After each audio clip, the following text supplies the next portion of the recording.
अकल्प आयुष्य व्हावे तया कुळा माझिया सकळा हरीच्या दासा कल्पनेची बाधा न हो कवनी काळी ही संत मंडळी सुखे असो अहंकाराचा वारा न लागो राजसा माझिया विष्णुदासा भाविकासी कल्पनेची बाधा न हो कवनी काळी ही संत मंडळी सुखे असो नामा म्हणे तया सावे कल्याण नामा म्हणे तया असावे कल्याण ज्यामुखी निधान पांडुरंग कल्पनेची बाधा न हो कवनी काळी ही संत मंडळी सुखी असो विठाला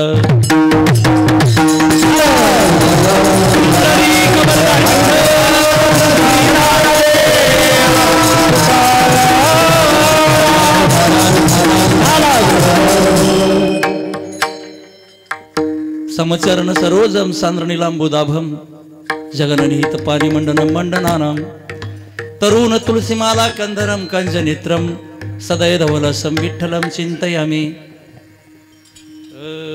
महायोगपीठे तटे भीमरथ्यम वरं पुंडरीकाय दातु मुनींद्रे समागते तिष्ठन्तमानंद कंदम परब्रह्मलिंगम भजे पांडुरंगम पांडुरंगा करू प्रथम नमन दुसरे चरण संतांच्या त्यांच्या कृपादाने कथेचं विस्तारू बाबाजी सद्गुरु दास तुका कलावज्ञ जोधारार्थ अवतारम अलंकांक तेजोदी कामोदि वक्रम खलानिश्वादा पनुदार हृदक्षम समाधिस्थ मूर्ती भजे ज्ञानदेव ओम नमो ज्ञानेश्वर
करुणा करा दयाळा तुमचा अनुग्रह लाधलो पावन झालो चराचरे मी कळा कुसरी काही स्नेने बोलितो वचने अति भाविका एका जनार्दने तुमचा दास त्याची आस पुरवावी काय माझी वाणी मानेल संतासी रंजव चित्तास्या पुलिया मस्तक हे पायावरी या वारकरी संतांच्या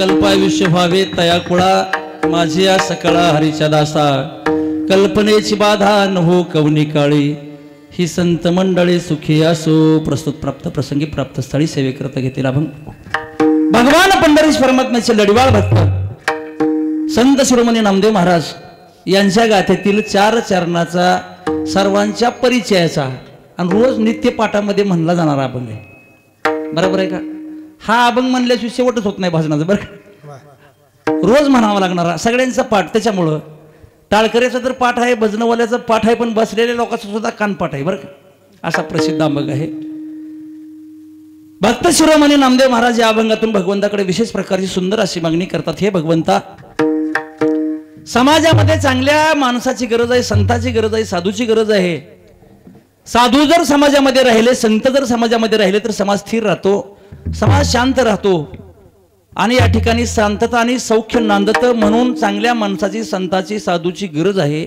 याच्यासाठी माझ्या हरिदासाच्या साधूच्या कुळाला कल्पाच्या बाहेरचं आयुष्य दे, अकल्पायुष्य व्हावे तया कुळा। वैयक्तिक एका साधूला आयुष्य नाही मागितलं नामदेव महाराजांनी, साधूच्या कुळाला हरिदासाच्या कुळाला आयुष्य मागितलेलं आहे आणि कल्पापेक्षा जास्त दे। माझ्या सकळा हरीच्या दासा, सगळे माझ्या हरिदासाचं जे कुळ आहे अशा हरिदासाच्या कुळात कल्पाच्या बाहेरपर्यंत या ठिकाणी हरिदासच जन्माला यावं आणि समाजाला मार्गदर्शन घडावं, समाजात शांतता आणि सौख्य नांदावं या एका शुद्ध अंतकरणानं शुद्ध हेतूनं नामदेव महाराजांनी भगवंताकडे मागणी मागितलेली आहे। पण या हरिदासाच्या कुळाला इतका आयुष्य देत असताना, त्यामध्ये हरिदास वागत असताना वाढत असताना कल्पनेची बाधा न हो कवने काळी, या हरिदासाच्या कुळातील हरिदासांना कल्पना नावाच्या विकाराची बाधा होऊ देऊ नको। कल्पना असावी, चांगली गोष्ट आहे, प्रत्येक विकार हा शरीरात असावाच लागतो, म्हणूनच भगवंतानं सगळं 7 बरावर नावं लावून सोडलीत बरं का, कोणालाच ढिलं सोडलं नाही। पण त्याची बाधा झाली तर मग तर बाधक आहे, मग बाधा होऊ नये एवढीच मागणी आहे। कल्पनेची बाधा न हो कवने काळी, आणि ही संत मंडळी, नाहीतर कल्पनेची बाधा झाली की संत राहत नाही गाठी मामा बरं का, पुन्हा जंत होतो। परिस्थिती अशी आहे, हरिदास असला काय आणि कुणी असला काय, कल्पनेची बाधा झाली म्हणलं तर या ठिकाणी सगळ्यांची वाट लावणारी कल्पना आहे। म्हणून अशा हरिदासाच्या कुळातील हरिदासांना कल्पनेची बाधा होऊ देऊ नको। आणि काय नको, अहंकाराचा वारा न लागो राजसा। माझ्या हरिदासाच्या कुळातील ज्या हरिदासांनी जन्म घेतला अशा हरिदासांना अहंकाराचा वारा सुद्धा नको। अहंकार तर लांबची गोष्ट आहे भाऊ, पण त्याचा वारा सुद्धा नको। त्याचा वारा आला तर भाल्याच्या या ठिकाणी अवस्था बेकार होती, देवादेकांची अवस्था बेकार झाली तर हरिदासाचं काय घेऊन बसला, पण त्याचा वारा सुद्धा लागू देऊ नको। नामा म्हणे तया असावे कल्याण, नामदेव महाराजांनी त्या सगळ्यांचं कल्याण मागितलेलं आहे, देवा त्या सगळ्यांचं कल्याण कर। पण कुणाचं तिथं शिक्का पडवला, ज्या मुखी निधान पांडुरंग, ज्याच्या मुखामध्ये भगवंता तुझं नाव आहे अशा सगळ्यांचं कल्याण कर। बाकीच्या गबाळाचं काही गुत्त घेतलं, म्हणून सगळ्यांनी भगवंताचं चिंतन असावं, त्यांच्यासाठी नामदेव महाराजांनी विशेष अशी मागणी मागितलेली आहे। विठाल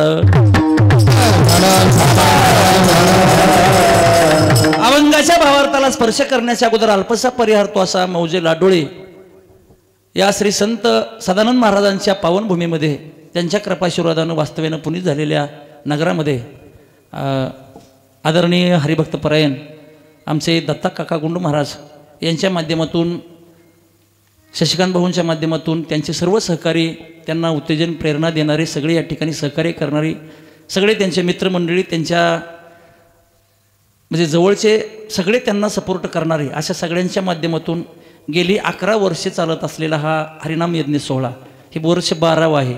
अर्थात एक तप पूर्ण झालंय, तपपूर्ती सोहळा आहे बरं का विठ्ठल महाराज, एक तप पूर्ण झाले म्हणजे तप ज्या वेळेला पूर्ण होतं तेव्हा साधनेला पूर्णत्व प्राप्त होतं, साधना फलद्रूप होती। काकांची साधना फलद्रूप झाली असं म्हणाय काय म्हणलं तरी वावगं ठरणार नाही। तपाची पूर्तता झाली, 12 वर्ष कुठलंही साधन केलं तर त्या साधनेचं श्रेय मिळतं। आता अमर महाराज आहेत, अगदी बारके होते तेव्हापासून लाडोळेत, पहिल्या वर्षीपासून आहे लाडोळेत बरं का, अगदी या लहान मुलासारखा होता तेव्हापासून वाजवते। आता तवाच्या वाजवण्याला आणि आताच्या वाजवण्याला काही फरक आहे का नाही, फरक आहे का नाही। 12 वर्षाचं एक तप झालं त्याचा विभाव, तवा हातात मग कुठंतरी उमटत आहे, मग पोरं आणि मग गुरुजी म्हणायला चालू होते, नाही तर राहायला खोली दिली नाही कुठं बरं का। आता नाव सांगू नये कीर्तनाच्या व्यासपीठावरून, जेव्हा हे बारके होते तेव्हा कोण कुणाला खातं कोण काय, कुठलंही साधना 12 वर्ष झाल्याशिवाय महाराज त्याच्यामध्ये त्या क्षेत्रामध्ये त्याचं करिअर होत नाही किंवा ते उमटत नाही, लोकांपर्यंत पोचत नाही, लोकांना गोल लागत नाही। आता हे विठ्ठल महाराज गातात, संतोष महाराज गातात, आयुष्याचे आयुष्य त्यांनी गाण्यामध्ये घातले, तेव्हा आज लोक तुम्ही बोलवताय, 7 दिवस सप्त्याला आदर सत्कार करताय, नाहीतर अशी कितीतरी आहेत कोण कुणाला विचारत। म्हणजे त्याच्या तपाचे सामर्थ्य तपिनला तापत जोपर्यंत कुठलीही साधना एक तप तरी कमीत कमी बापा होत नाही तोपर्यंत त्याला साधनेला साध्यापर्यंत ते पोचू शकत नाही। मग आज वैभव आहे, आज आपण मृदंग ऐकवतो त्यांचा, 100-150 विद्यार्थी ते शिकवतात, 2-4 संस्थेवर शिकवतात, आणि आपल्या सुद्धा गावात 2 सप्ताह आहेत, सदानंद महाराजांचा कृपा आशीर्वाद आहे लाडोळ्याला बरं का। आपल्या सुद्धा गावात अशी मुलं तयार व्हावी, वारकरी व्हावी, आपल्या म्हातारपणाचा आधार व्हावा, लेकरं ह्या मार्गात घातली तर म्हातारपण सुखात जाईल, लेकरं जर दुसऱ्या मार्गात गेली तर म्हातारीला कुपेशी पर्याय. विठाला विठाला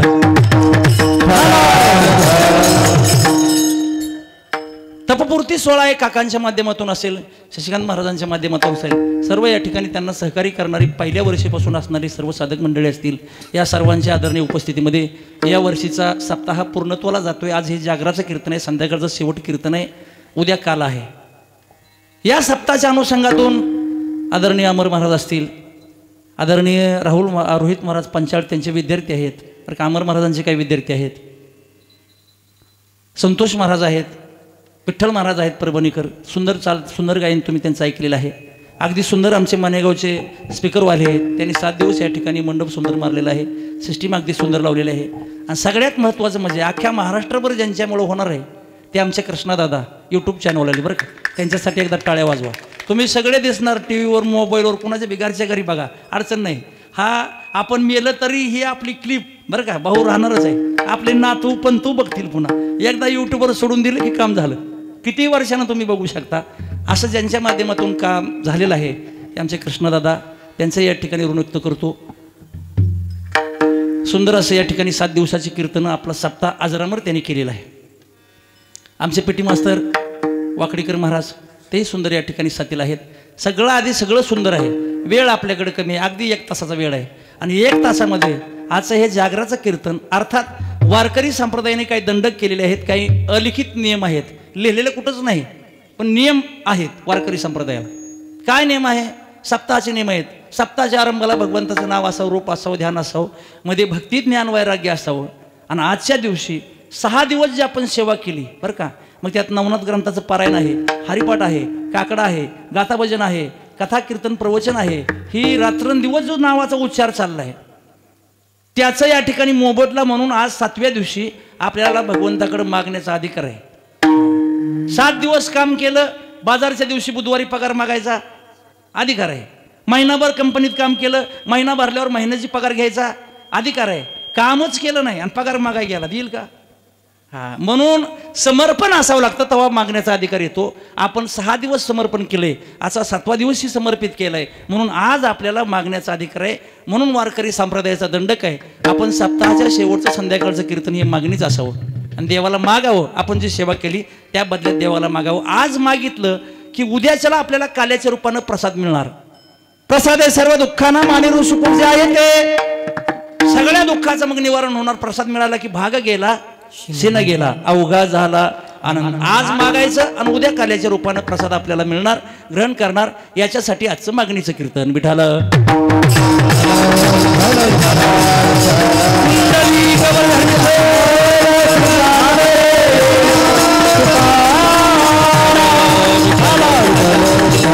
आपल्याकडे जास्त वेळ नाही, कमी वेळ आहे. अभंगाच्या भावार्थाला अल्पसा स्पर्श या ठिकाणी करायचा आहे. आज तुम्हाला ओरिजिनल कीर्तन ऐकायला मिळणार. कीर्तनाच्या बाहेर आपल्याला जायचं नाही, अभंगाच्या बाहेर आपल्याला जायचं नाही बरं का. कीर्तनच ऐकायचं, 1 तास वेळ आहे पण 1 तासात कीर्तन ऐकायचं.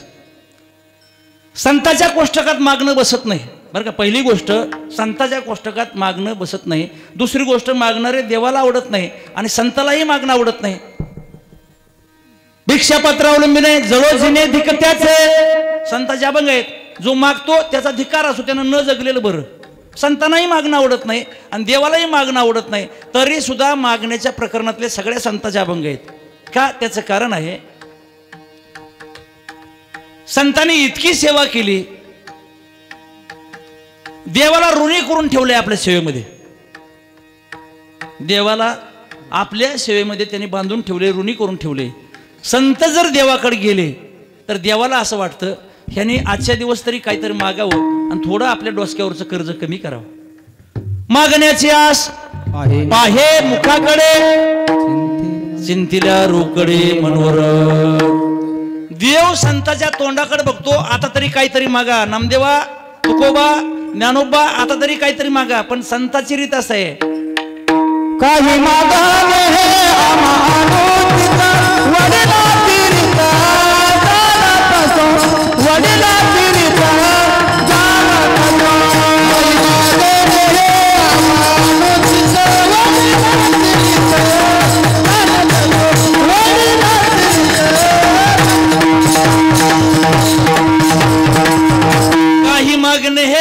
अनुचित वडिलांची रीत जाणत सो वडिलांची परंपरा आहे माझ्या वडिलाची मी रसिका देवान तुझी चरण सेवा तुका म्हणे जीव भाव देवा पायी ठेवनिया काही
संतांचं प्रीत आहे तुका म्हणजे जीव भाव देवा पायी ठेवून काही न मागती सगळंच देवाला अर्पण करायचं पत्रम पुष्पम फुलम तोयम जेवढं असेल ते तन मन धनानं जेवढं असेल सगळं देवाला अर्पण करायचं सगळं अर्पण करून प्राण सुद्धा अर्पण करायचा मागायचं काहीच नाही हे संतांचं तुकोबरायचं नामदेवरायचं हे सगळ्यांचं प्रीत आहे आणि म्हणून देव त्यांच्या तोंडाकडे बघतो देवळात गेल्यावर काहीतरी मागाव मागण्याची आस पाहे मुखाकडे पण संतांचं प्रीत आहे काही मागणे हे आम्हा अनुचित वडिलांची रीत जाणत असो वडील म्हणजे कोण जन्म दिलेले वडील का येथ वडील जे जे करीती त्याला वडील म्हणा तया नाम धर्म ठेविती येरतेची अनुष्ठिती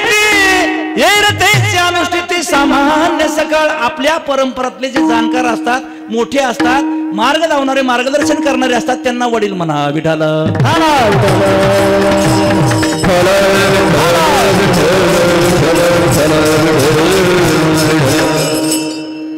संतांच्या परंपरेत मागणं नाही पण देव त्यांना मागा म्हणून संतांनी मागितलंय मागण्याचा अर्थ ध्यानात घ्या आणि आपला असा आहे आपण फुकट देवाच्या पाया पडत नाही रोज देवळाकडे गेले की एवढी मोठी लिस्ट वाचून दाखवतो त्याला बरं का हे सगळं दे बाबा देवा आपण जर देवळात गेलो तर देव आपल्याकडे बघून तोंड वाकडं करतो यानं कमीत कमी आजच्या दिवस तरी फुकट पाया पडावं बरं का तोंड उघडून काय मागून आणि संत देवळात गेले संत त्यांच्या तोंडाकडे म्हणतो आज तरी यानं काहीतरी मागावं मागण्याच्या मुखाकडे पण संतांनी कधी आपल्यासाठी काही मागितलं नाही कारण संताचा अवतारच याच्यासाठी जगाच्या कल्याणा संताच्या उभीती देह कष्टभीती परोपकारी संताचा अवताराला येण्याचंच कारण ते आहे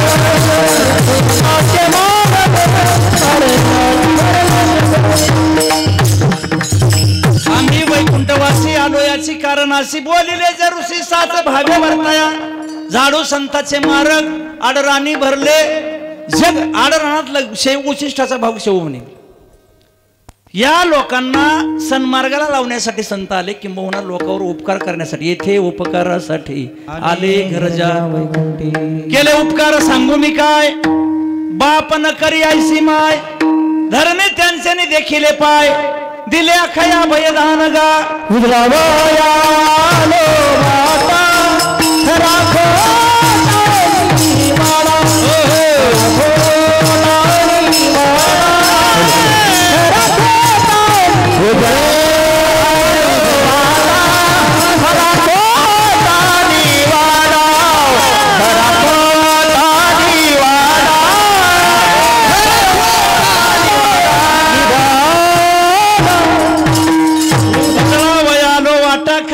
खोटा लोक खोट्याच्या मागे लागली म्हणून खरं दावायला आली बरं का. कशाला आले संत? उपकार करायसाठी. आपली आपदा चालली. आपलं कसं चाललंय माहिती का? खरं दिलं टाकून आणि खोट्याच्या मागे पळायला लागलोय. खोट्याच्या मागे पळून पळून मेलं तरी आपल्याला ते खोटं आहे कळत नाही. आता उन्हाळ्याचा दिवस आहे. कसला दिवस आहे? आता काल पाऊस पडला, 2-3 दिवस झाले ऊन नाही. उन्हाळ्यामध्ये तळी आटली, नाला आटलं, पानवटी आटले आणि रानातली शापद पाण्यासाठी त्राहे दिशा दिशा फिरायला लागली. तुकोबरायांनी एका हरणाचं वर्णन केलेलं आहे. एक हरिण, दुपारचं ऊन पडलंय, चैत्र महिना, कडक ऊन आहे आणि त्याला कुठंच पाणी मिळेना. लाडोळ्याचं तळ बी आटलंय असं गृहीत धरून चला. आणि गायरनातनं हरिण निघलं पाण्याच्या अपेक्षानं. दुपारचं ऊन, माथ्यावर सूर्य आलाय, असा तळपाय लागला आणि 2 दिवस पाण्या वाचून तरपडते. आणि त्यानं बघितलं कुणीकडे पाणी आहे, कुणीकडे पाणी आहे. त्याला माळावर पाणी दिसायला लागलं खडकाच्या मुंगशीच्या खाल्लाकडं. झळया दिसतात ना दुपारचं, काय दिसतात? झळया दिसतात. त्याला मृगजळ म्हणतात. काय म्हणतात? मृगजळ. त्यानं विचार केला माळावर पाणी दिसतंय मुंगशीच्या आणि मग हरण त्या पाण्याच्या अपेक्षेनं आपल्याला आता पाणी मिळेल, आता पाणी मिळेल, आपल्याला जीवन मिळेल, आपलं या ठिकाणी तृप्ती होईल म्हणून त्या पाण्याच्या आशेनं उष्णा आणून 2 दिवसापासून बिन पाण्याचं तर पडायला लागले. तिथं पळत गेलं. तिथं पळत गेल्यावर पाणी आहे का तिथं? अय भाऊ पाणी आहे का तिथं? तिथं जळ आहे. काय आहे? मृगजळ आहे. पाणी आहे का? मग तिथं गेल्यावर त्याला पलीकडे दिसायला लागलं हळदुक्याकडं पाणी बरं का.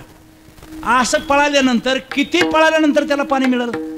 रातंजण जाईल, हळदुकं जाईल तिकडे बरं का, खडकावरची मुंगशी जाईल, रामनाथाचं उपळं जाईल, खाली तुळजापूरच्या माळाला जाईल. कुठं गेल्यावर कुठल्या माळाला पाणी मिळेल? कोठियाचे मिसे उर फोडी,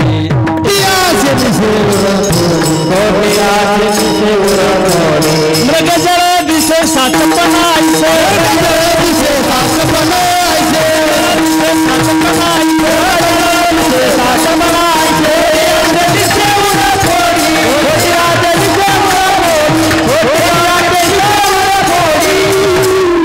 मृगजळ दिसे साचपणायसे, फोटियाचे मिसे, फोटियाचे मिसे उर फोडी. अरे उर फुटून मरतं पळून पळून, पण पाणी मिळतं का? मिळतं काय पाणी?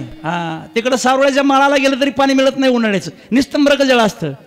हारणाचं सांगायला नाही. आपण सगळे हारण आहे आणि आपण खोट्याच्याच मागं पळतोय खरं दिलं टाकून. आणि आपण कुठं पळतोय? किती तुम्हाला संतांनी जागा करावं. उठा जागे व्हा रे, काकड्यात जेवढं आहे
जाग करण्याचा अभंग रासारी म्हणलं तर होणार नाही. 200-250 अभंग आहे मध्ये बरं का. सगळा जे काकडा आहे ते सगळं जागा करायचंच काम आहे.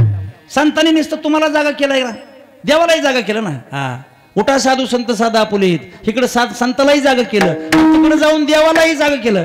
प्रभात समयो पातला, वैष्णवांचा मेळा ऐक नाही. वाळवंटापासून दोही टाही तुका नाही पडू देत चुका. दोन्हीकडे बी बरं का. संतालाही झोपू दिलं नाही, देवालाही झोपू दिलं नाही. राही रुक्माबाई तुम्हा येऊ द्या दया. अहो वारकरी आलं म्हणले दारात, वाळवंटापासून महाद्वारापर्यंत रांग लागली, ही झोपलंय, उठवा त्याला. म्हणजे संतांनी काय केले? देवाला बी जागा केले आणि तुम्हाला बी जागा केले. संत ही उपकाराची जाते, लेकुराचे हित वाह्य माऊलीचे ऐशी कळवळ्याची जाती. याच्यापेक्षा दुसरी कळवळीची जाती नाही. करीला बावीन हा माय जेवढं उपकार करत नाही लेकरावर तेवढं संतांनी काय सांगू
संतांचे उपकार सांगताच येत नाही. काय म्हणजे सांगता येत नाही. तुम्ही समुद्र बघितला का? समुद्र बघितला का? किती आहे पाणी समुद्रात? किती आहे पाणी? काय सांगावं म्हणले बरं. काय हा शब्द येतो ना अनिर्वाच्य आहे. तिथं वाच्या म्हणजे दुसरं प्रमाणच देता येत नाही. समुद्रातलं पाणी एकर लिटर किलोमीटर घनमीटर कशानंच मोजता येत नाही. तिथं काय होतं तसं तुकोबराय म्हणले संतांचा उपकार किती सांगताच येत नाही. ही उपकाराची स्पेशल जात म्हणजे संत आहे. विठाला आपल्याला खरं काय खोटं काय कळणं म्हणून संत आले, नाही तर संताला यायची काही गरज नाही. संताला खाली यायची काय, येतो कळवळा म्हणून या. हा संतांना आपली चाललेली आपदा संताला बघू ना. तुम्ही खरं सोडून खोट्याच्या मागं लागला म्हणून निवाडा करण्यासाठी संत आले. खरं काय खोटं काय तुम्हाला दावायचंय. कुणाला? संतांना. विचारवंत माणसं असतात ती खऱ्याच्याच नादी लागतात, खोट्याच्या नादी लागत नाहीत. त्यांना माहित आहे हे सगळं कधी ना कधी संपणार नाही, खोटं आहे, खऱ्याच्या नादी लागतात. आणि सगळ्याला हे जमत नाही. खरं काय खोटं काय मास्तर सगळ्याला निवाडा जमत. दूध का दूध आणि पाणी का पाणी कुणाला करता येतं? राजहंसाला. त्याची अक्कल फक्त चंद्रातलं चंद्र रात्रभर पौर्णिमे दिवशी संध्याकाळी दिवस मावळल्यापासून दिवस उगवस्तोर रात्रभर या ठिकाणी चंद्र सगळ्या गावावर अमृताचा पाऊस पडतो. रात्रभर रात्रभर पाऊस पडतो बुवा बरं का. ओ चोपदार. आणि त्यातला एक कण जरी माणसाच्या पोटात गेला अमृताचा तर माणसाचे केस पांढरे होणार नाहीत, म्हातार होणार नाही, त्याला आजार होणार नाही, माणूस मरणार नाही. अमृताचा गुणधर्म आहे. का मृता ही जीवितला आहे आणि मेल्याला जिथं करतं ते जिथं कसं मरल. हा म्हाताराही होणार नाही, मरणार नाही. कुणाचा हा अनुभव आहे, कुणाचं सामर्थ्य अमृताचं आहे. अमृताचं सामर्थ्य काय? माणसाला अमर करणे. अमृत पेलेला अमर होतो. सारी चंद्र पौर्णिमे दिवशी प्रत्येक पौर्णिमे दिवशी आपल्याला टोळ्यावर बी रातंजनवर बी पाऊस पडतो बरं का. पण खायची अक्कल आपल्याला ती अक्कल फक्त चकोर आलाय. कुणाला आहे? आम्ही चकोर हरी चंद्रमा. एकच पक्ष आहे ते चंद्रातला अमृत खातो. चंद्र अमृत सुखे सेवेल. चंद्रातला अमृत खातो. तसं खरं खोटं पाणी का पाणी दूध का दूध. एक बादलीभर पाणी घ्या. बादलीभर किती? बादली भरून पाणी टब भरून पाणी घ्या आणि त्यात 50 मिली 1 कपभर दूध टाका. पुन्हा वायला काढता येईल का तुम्ही दूधवाले? बादलीभर पाण्यात कपभर दूध मिसळ वायला करता येईल का? हा तिथं राजहंस बोलवा. राजहंस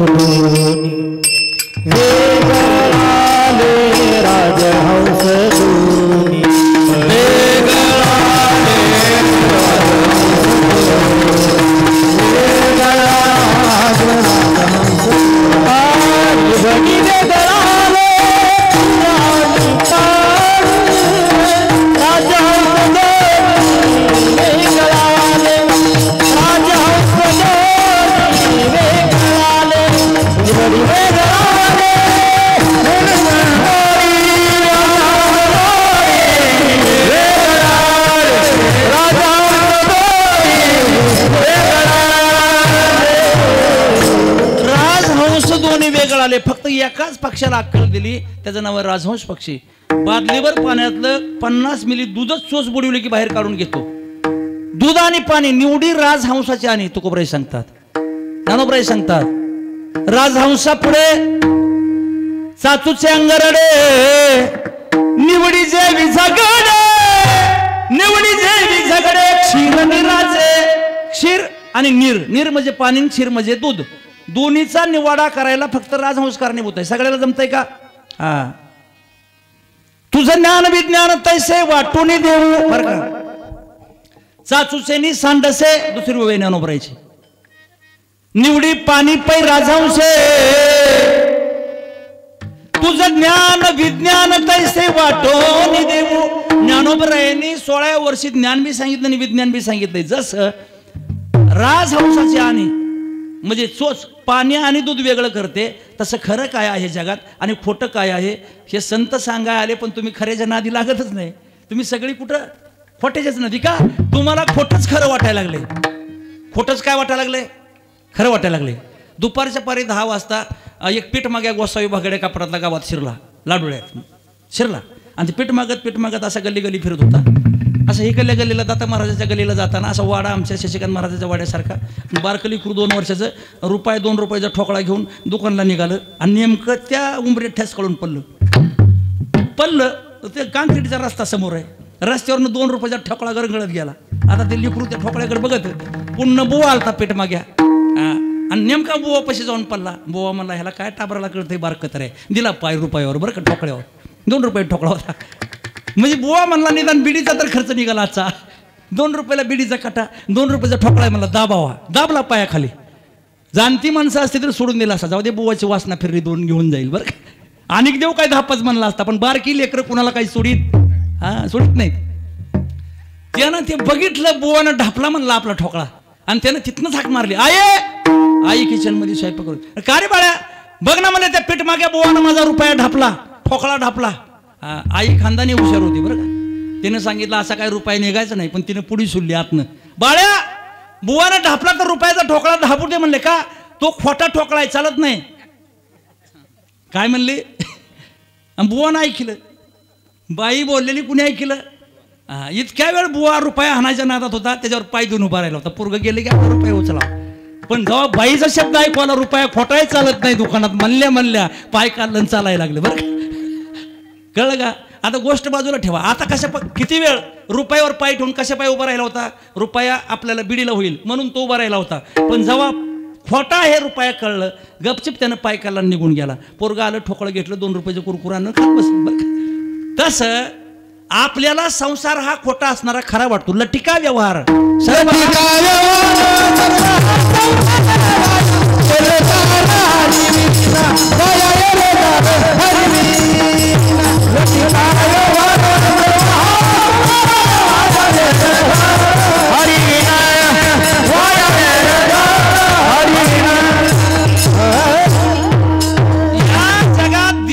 देवाचं नाव सोडलं 2 गोष्टी सोडल्या तर बाकी जग खोट आहे. सत्य तू सत्य साच खरे 2च गोष्टी खरे. आख जग खोट आहे. तुका म्हणे तुची खरा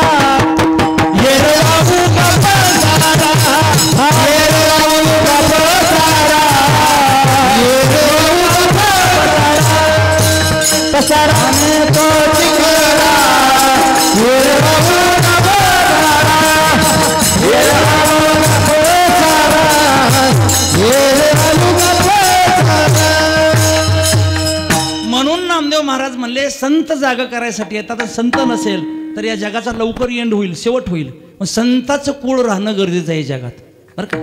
म्हणून भगवंताकडे मागितलं. काय मागितलं. माझ्या हरिदासाच्या कुळाला कल्पाच्या बाहेरचं आयुष्य दे. अभंगाच्या पहिल्याच्या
मागितलं? अकल्प आयुष्य व्हावे तया कुळा. कुणाच्या कुळाला?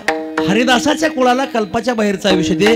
त्या कुळामध्ये हरिदासच जन्माला यावे का? हरिदास जन्माला आले तर समाजाला मार्गदर्शन करतील, समाजावर उपकार करणारी ही एक जात आहे. समाज स्थिर राहील, समाज शांत राहील, समाजात शांतता आणि सौख्य नांदावं याच्यासाठी हरिदासाचं कुळ जगलं पाहिजे बुवा. हरिदासाचं कुळ नाही जगलं तर समाज सैरा बाहेर रानबरी होईल. त्या हरणासारखा वाट चुकून पळल उर फुटस्तोर मरण, पण मिळणार नाही. म्हणून संताची गरज आहे. आणि संताच्या कुळाला कल्पाच्या बाहेरचं आयुष्य मागतात. कल्प किती असतो काय कल्पना आहे का? कल्प म्हणजे काय? कल्पाच्या आयुष्य मर्यादा काय आहे? काय कल्पना आहे? हा, कल्पाची कल्पनाच अवघड आहे विठाला.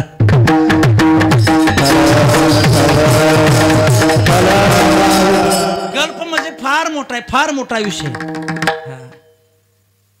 गणती आहे, गणती कल्पाची गणती आहे. आपल्याकडं वेळ वेळ मोजण्याचं सगळ्यात छोटं सगळ्यात बारकं परिमाण काय आहे? घड्याळ. घड्याळातला काटा, कोणचा काटा बारका? सगळ्यात सेकंद काटा. लांबडा असतो पण बारका असतो बरं का.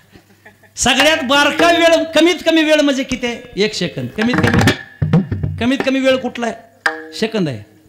1 सेकंद ही काळ आणि वेळ मोजवायचा परिणाम सगळ्यात बारकं सेकंद बरं का. किती सेकंदाचा मिनिट होतो रे? हा, हुशार आहे बरं का. 60 सेकंदाचा 1 मिनिट. किती मिनिटाचा तास होतो?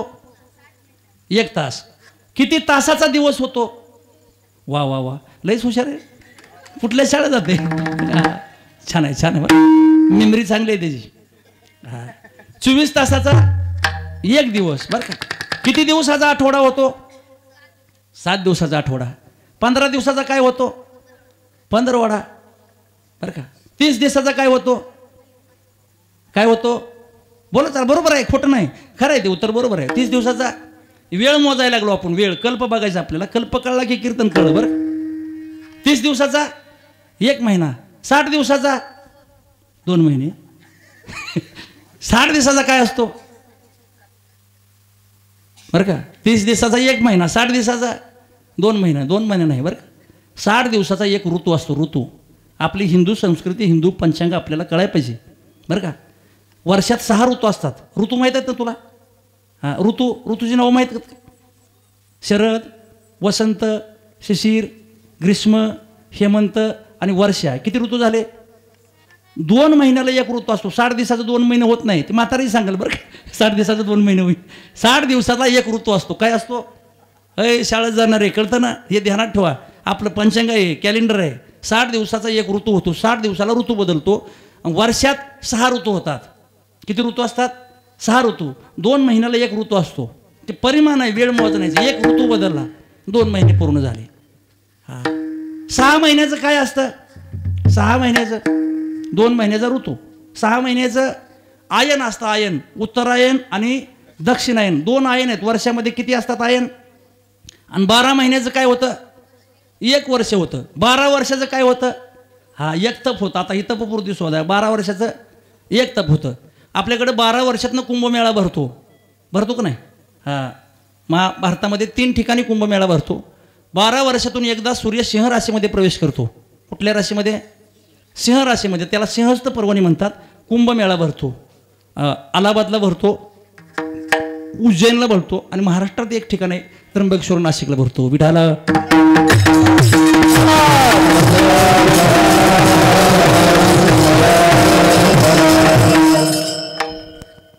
असे आपलं हिंदू धर्माचं पंचांग आहे. हे कालगणना आहे आपली. काय आहे? काळाची गणती आहे. मोजणं, काळ मोजणं. 1 वर्ष झालं बरं का. 12 महिन्याचं 1 वर्ष पूर्ण झालं. असं कलियुगाचं आयुष्य आहे 4,32,000 वर्षे. ही चालू असणारं कलियुग. ह्या कलियुगाचं आयुष्य किती आहे?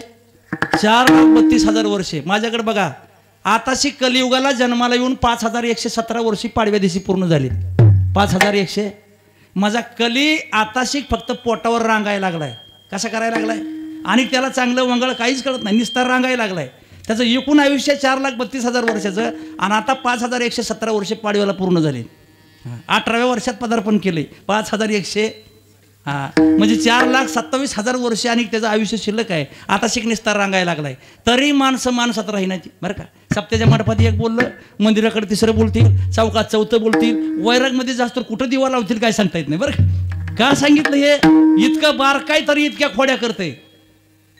खरं बोलतात का माणसं? आता बुवा महाराज सुद्धा माळा घालू घालू खरं बोलले नाही, बाकीचेच काय घेऊन बसला. विठाला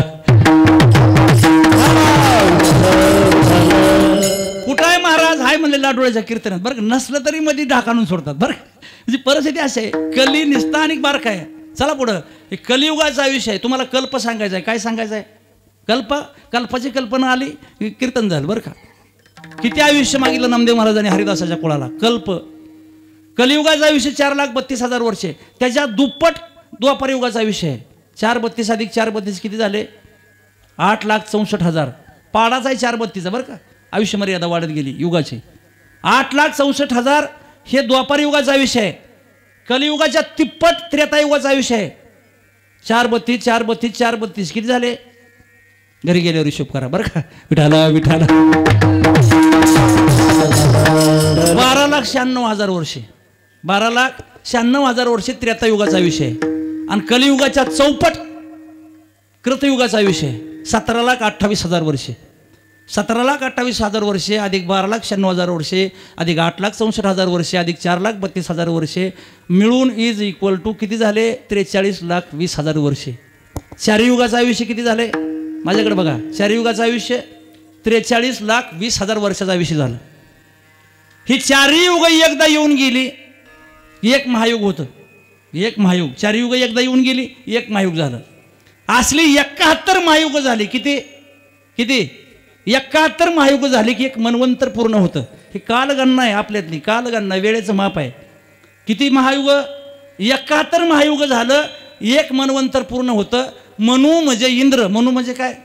इंद्र. आपल्याकडे 14 प्रकारचे मनु आहेत, इंद्र आहेत. किती इंद्र आहेत? 14 प्रकारचे. किती इंद्र आहेत? 14 प्रकारचे. आणि एका इंद्राचं आयुष्य किती आहे? 71 चौकड्या. एका इंद्राचं आयुष्य किती आहे? 71 चौकड्या. 71 चौकड्या झाली, 71 महायुग झाली, एक इंद्र मरतो. असली 14 इंद्र मिली की ब्रह्मदेवाचा 12 तासाचा दिवस संपतो. किती तासाचा? 12. ध्यानात यायला लागलं की नाही? काय ब्रह्मदेवाच्या 12 तासाच्या दिवसात, नुसत्या 12 तासात, सकाळी 7 ते संध्याकाळी 7 वाजेपर्यंत 14 इंद्र मरतात. किती तासात? 12 तासात. आणि एका इंद्राचा आयुष्य किती आहे? 71 महायुग. आणि असले 12 इंद्र, आपलं 14 इंद्र 12 तासात मरतात. 12 तासात. बरं का कृष्णा दादा? कुणाच्या? ब्रह्मदेवाच्या आयुष्याच्या 12 तासात 14 इंद्र मरतात. आणि असली 100 वर्ष पूर्ण झाली की एक कल्प होतो. ब्रह्मदेवाला एका कल्पाचा विषय. विठाल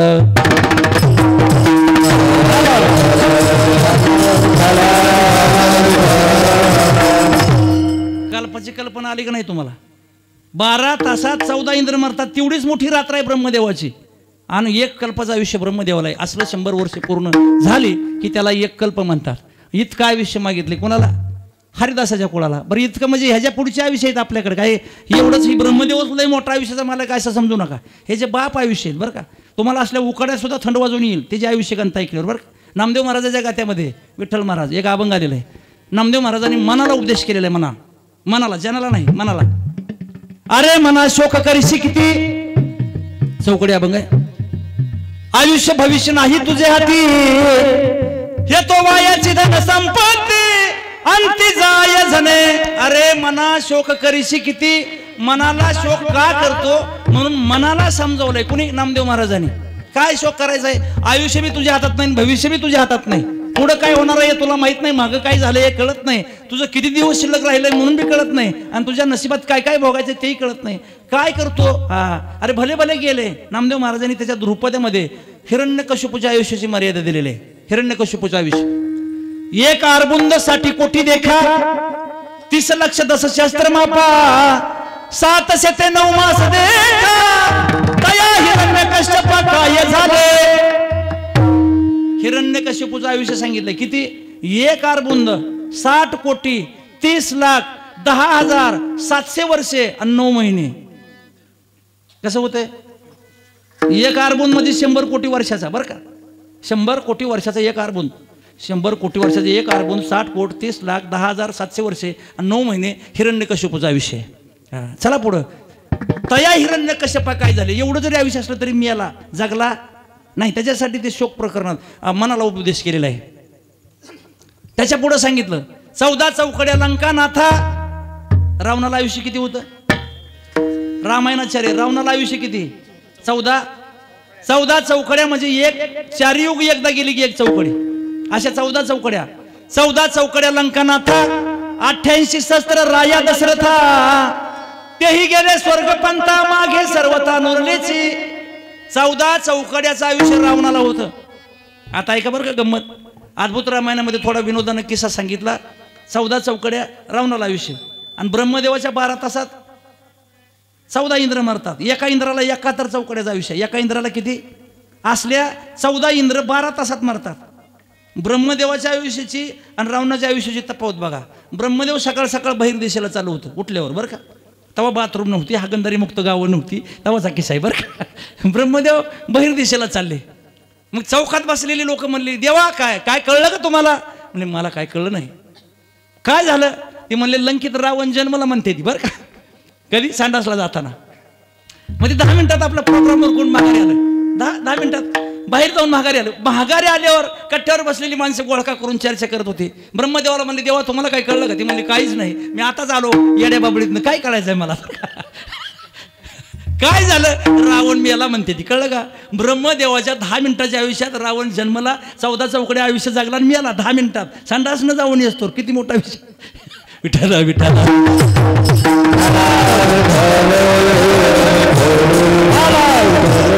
14 चौकड्या लंकानाथा, 88 शस्त्र राया दशरथा, तेही गेले स्वर्गपंथा, मागे सर्वथा नुरलेची. आता पुढे आहे का? ब्रह्मदेवाला एका कल्पाचं आयुष्य आहे, त्याचा बाप आयुष्य पुढे आलं. 14 कल्प मार्कंडेय पडे. मार्कंडेय नावाचा, मृकुंड नावाच्या ऋषीचा पुत्र आहे मार्कंडेय बर का. त्याला आयुष्य किती? 14 कल्पाचा विषय. 14 कल्प मार्कंडेय पडे. 14 कल्प म्हणजे त्याच्या एका आयुष्यामध्ये 14 ब्रह्मदेव मरतात. 14 वेळा ब्रह्मदेव मरावा तेव्हा एकदम मार्कंडेय ऋषी मरायचा बरं का. 14 कल्प मार्कंडेय पडे. बरं, इतका 14 कल्प जगल्यानंतर त्याचाही बाप आयुष्य पुढे आहे.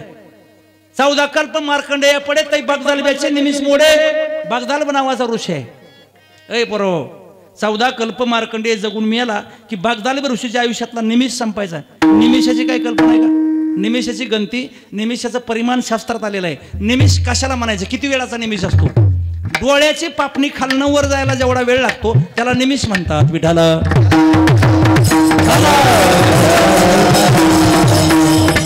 कळलं ना? डोळ्याची पापणी खालीवर व्हायला जेवढा वेळ लागतो त्याला निमिष म्हणतात.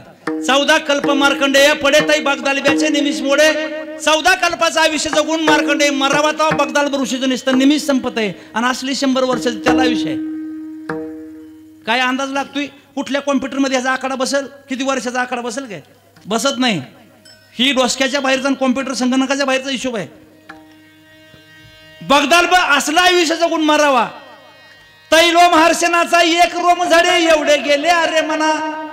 असलं आयुष्य बगदालब ऋषी जगून मरावा तेव्हा लोमहर्ष नावाचा ऋषी आहे, त्याच्या पुढे विषय त्याला लोमहर्ष.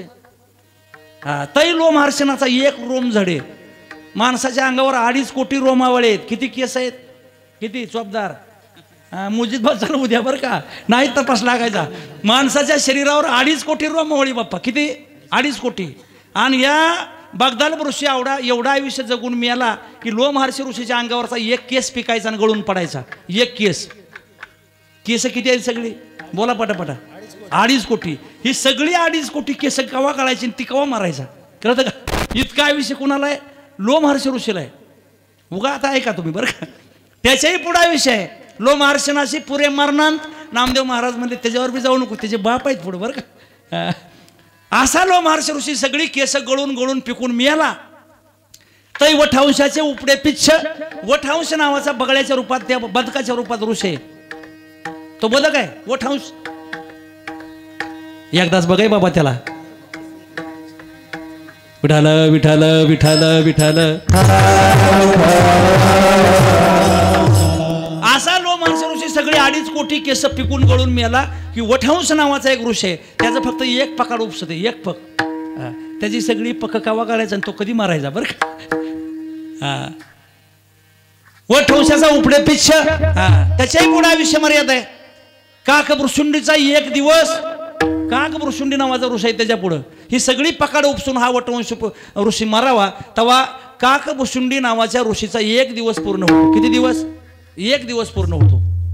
त्याच्याही पुढे विषय तै कुर्माचा एक श्वास. नामदेव महाराज म्हणजे तै कुर्माचा एक श्वास नामा विनवी केशवास वेगी विठोबाचा पंत धरिगा. देवानं कासवाचा अवतार घेतला. एवढा हा काग ऋषी जगून आयुष्य मरावा तेव्हा त्या कासवाचा एक श्वास पूर्ण होतो. पोराव आत घेणे हवा आणि बाहेर सोडणे. एक श्वासोश्वास होतो. दिवसामध्ये 21,600 श्वासोश्वास आहेत बरं. आणि मग ते कवा मरायचे एवढी 100 वर्ष जगून इतकी आयुष्य मर्यादा आहे. पण नामदेव महाराजांनी माझ्या हरिदासाच्या कुळाला कमीत कमी एका कल्पाचा आयुष्य दे. अकल्प आयुष्य व्हावे त्या कुळा माझ्या सकळा हरीच्या दासा. कल्पनेची बाधा न हो कवनी काळी ही संत मंडळी सुखी असो विठोबा रखुमाई.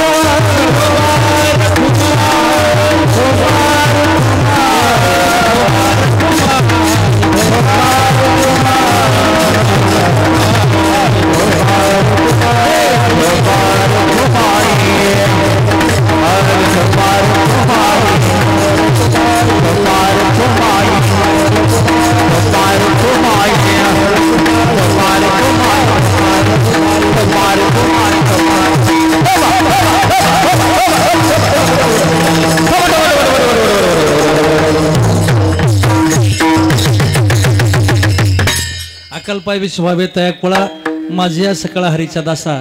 कल्पनेची बाधा न हो कवनी काळी संत मंडळी सुख्या सो विठाला विठाला. कल्प कळला ना किती असतो कल्प तेवढं आयुष्य नामदेव महाराजांनी हरिदासाच्या कुळाला मागितलेले आहे. पण या हरिदासाच्या कुळामध्ये जे हरिदास जन्म घेतात बाबा त्याला कल्पनेची बाधा होऊ देऊ नको द्रुपदात सांगतात. कल्पनेची बाधा न होणे काळी कल्पनेची बाधा न होणे काळी कल्पनेची बाधा न होणे काळी कल्पनेची बाधा न होणे काळी कल्पनेची बाधा न होणे काळी कल्पनेची बाधा न होणे काळी कल्पनेची बाधा न होणे काळी कल्पनेची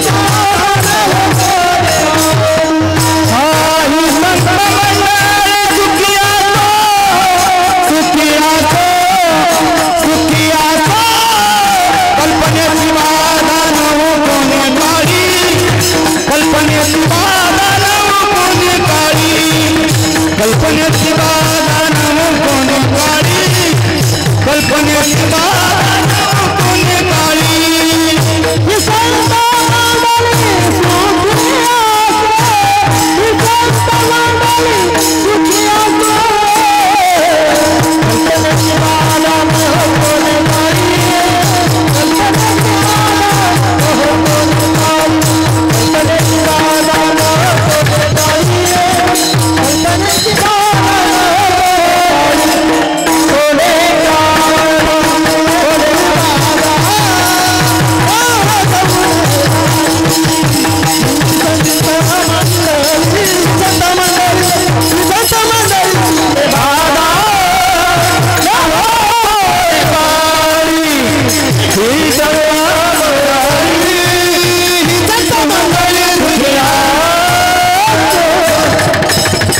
क्या बात है.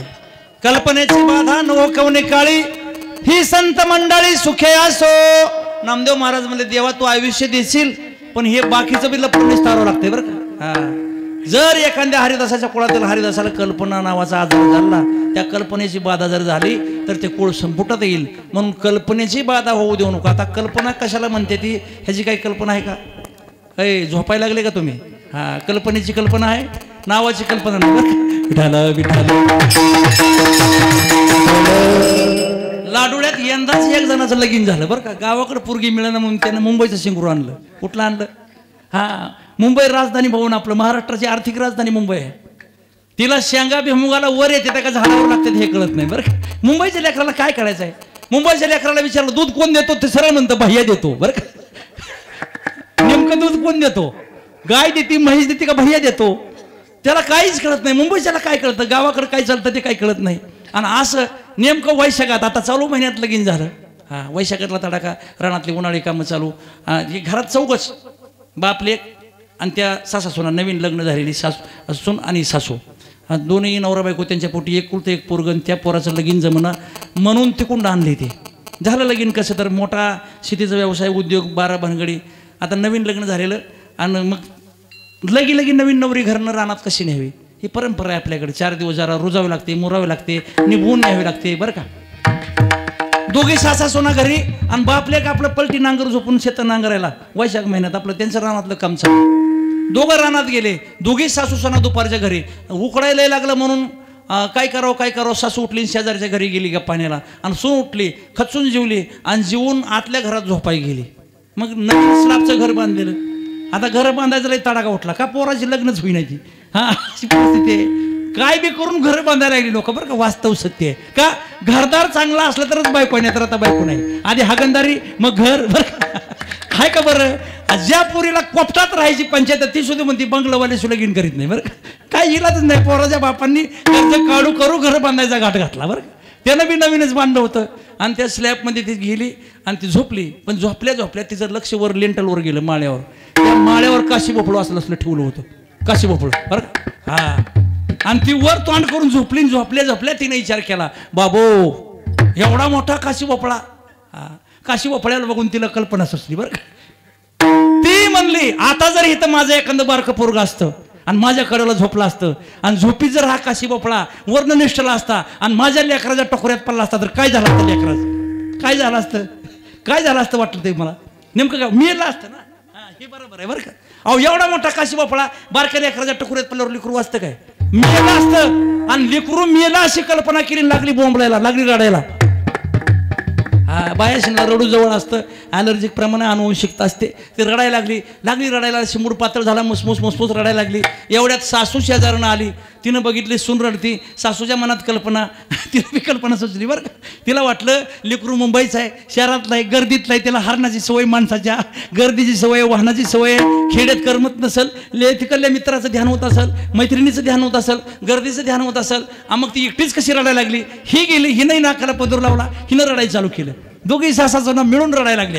रडता शेजारची आली म्हणजे सकू कुठं गेली. ती घरात घुसली. ही दोघी सासू सुना रडत होत्या. तिलाही तिच्या लेकानं फटकार होतं, त्याचं दुखणं होतं, ती बी रडू लागली बरं का. असं करता 2-4 म्हणता 10 गोळा झाल्या. पार पडवीपर्यंत बाया गेल्या, रडतच बसल्या. पण कोणी कुणाला विचारलं नाही का रडते. करता रानात येईल त्या बाया, हिच्या घरी कशाची गर्दी पडली, रडायला लागली. ती कुणीतरी मेलं, गाव आलं, सगळ्या गावातल्या बाया रडत बसल्या. क्या बात आहे. अहो किती रडावं, काही प्रमाणच राहिलं नाही. लागल्या रडायला. आतल्या घरापासून बाहेरच्या दारापर्यंत हाऊसफुल गर्दी. तवर तर रानातनं मसर घेऊन यायला लागली लोक बरं का. हां मसर आणली, कोट्यात बांधली. त्यांनी बघितलं, लाका रे म्हणले, पप्याच्याच घरी गर्दी आहे बरं का. अरे ह्याच्या तर गेल्याच आठवड्यात लगीन झाले म्हणली. चौघही तड दाखवत, कोण मेलं असेल गाड्या बघणार काय. गर्दी पडली, रडायला लागलीत म्हणल्यावर विचार आहेच ना. सगळ्यांच्या कल्पना चालू झाल्या. आणि मग छानी माणसं शशीभाऊसारखी गोळा झाली. म्हणजे रामभाऊ काय, अरे उरकावं लागलं म्हणजे दिवस मावळायला लागलाय. आणि हे घालवल्याशिवाय का भाकरी कालवून करते ती काय लोक. आणि आपल्याला उरकावं लागेल ना. हे गावातनं मशीन वाटत न्यायचं कवान, पुन्हा जाळायचं कवान, पुन्हा चुली कवा पेटवायचं, पुन्हा भाकरी हो मोर. मग गावात एक शाना माणूस असो ठरलेला, त्याला ढकलून मोर. गाव सगळं गोळा झालं आणि सगळी बाहेर तट रस्त्याला बसलेली. बाया सगळ्या आत रडाय कालवा चालू, दारात रडाय कालवा चालू. मग भाऊ सारखा एक शाना माणूस बायाशीला बाजूला सारखा विचार आत शिरला. हा सारखा म्हणले बाजूला, आपल्याला उद्या तिथं जायचं आहे, सगळी जण मरायची जाईल, कोण जागणार आहे बरं का. हा आपण मी त्याच वाटाला जायचं आहे, तुम्ही जरा धीर धरा, तुम्ही सरळ बाकीचे कसं करावं. असं म्हणत सांगत ते आत शिरलं. आतल्या खोलीपर्यंत गेलं, पण भिताडाला कोणच नाही. झाला का गोंधळ बरं का. ते असं हापकलं, घाम पुशीतच बाहेर आलं. बाकीचे म्हणले, रामभाऊ काय झालं. लागा कोणीच नाही म्हणला. आता रडते ती कशी, काय कळलं ना बाबा म्हणलं. त्यांची उद्या आता ती बी बसलं बाजूला जाऊन कट्यावर. एवढ्यात ही बापले बैलगाडी घेऊन आली आणि गाडी गावात शिरल्या गावाच्या कडेलाच घर. ती म्हणलं, पप्या काय आपल्याच घरी गर्दी दिसायला लागली, कोण गेला असेल आहे की नाही. बापल्या एखादा विचार चालू आहे, बाप पोराला विचारतो. पाप्या म्हणला, माझी बायको जर गेली असली अवघड कुठं नाही. आता तर एजंटला 2 लाख देऊन आणली म्हणला. आणि पूजा व्हायच्या आधी जर गेली फिरी तर म्हणलं, आता माझं कसं व्हायचं, दुसरं लगीन कोट कवा व्हायचं माझं लगीन. आता कसं काय. ती लागलं गाडीतच रडायला. ती म्हणला, गप बस, घरी जाऊन बघू दे, कोण तुझी गेली का माझी गेली. तिथे गेलो दोघीच घरी आहे त्या म्हणला. नेमकी कुणाची गेली ती तिथे गेले कळणार नाही ना. बसली घरात. हा पप्प्या तर दारातच बसला. यानं चाबूक खांद्यावर घेतलं आणि आत गेलं. आत गेलं तर घरात कोणीच नाही. दोघी सासूना धडायच्या दोघी रडत्या त्या. त्यानं बायकोला विचारलं कशा पाय रडते. ती म्हणली मला कुठं माहित आहे ती रडायला लागली म्हणून मी रडायला लागली. त्या पोरीला उठवलं आणि त्यानं विचारलं ए बाळा तू कशा पाय रडते. कशा पाय रडते म्हणल्यावर तिनं मोठ्यानं रड मामा मिठी मारली. अगं रडाय काय झालं सांग मला. मामा म्हणून मिठी माराय काय झालं. धड दाखट आहे कुणाला काय झालंय का रडते. ती म्हणली काय घ्यायचं होतं मामा. म्हणलं काय झालं. समजा माझं लिकरू ह्या त्या लेंटल खाली झोपलं असतं आणि समजा एकाशी बोपळा जर टोकऱ्यात पडला तर आज काय बघायचं होतं बरं का. मामा म्हणला ही बिघडलेली आवडत आहे बरं का. ही काय नीट नाही. हिला जरा कल्पनेची बाधा झाली. चाबूक खांद्यावर होता. महाग सरकाराने एक वांबावला काय. तिला एक हाणला ना आपल्या बायकोला एक हाणला. नाचतच दोघी बाहेर. आता बाकीच्या बायका थांबतील का मारा. बाकीच्या बाया पक पडायला राहून आता चपकान ठोकायला कुणाला हाणते कुणाला ठाऊ. आणल्या ठोकीत बाहेर. गाव म्हणलं का झालंय काय ठोकायला. काय झालंय म्हणजे ह्यानी गाव गोळा केला. मला मेलं कुणीच नाही बरं का. ह्याला काय म्हणतात कल्पनेची बाधा न हो कोणी काळ उगच्या उग कुठाला. ही संत मंडळी आणि म्हणून अशी कल्पना नावाची बाधा माझ्या संत मंडळीतल्या हरिदासांना होऊ देऊ नको. विठाला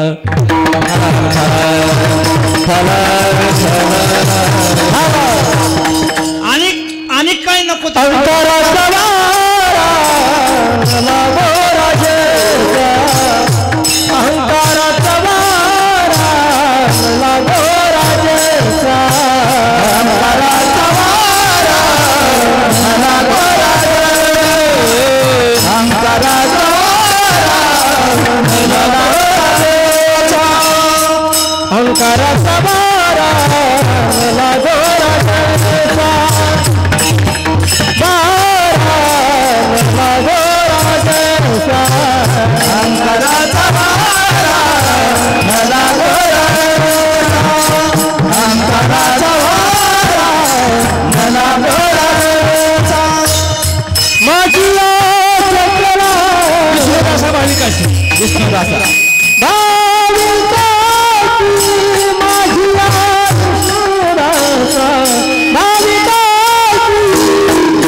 आणि काय नको ते सांगितलं. अहंकाराचा वारा न लागो राजसा माझ्या विष्णुदासा भाविकाशी. देवा कल्पना तर होऊ देऊ नको पण त्याच्या पलीकडला बेकार अहंकार आहे बरं का. देह अहम भावे रावण निवटोनी. अहंकार म्हणजे मूर्तिमंत रावण आहे. विठाला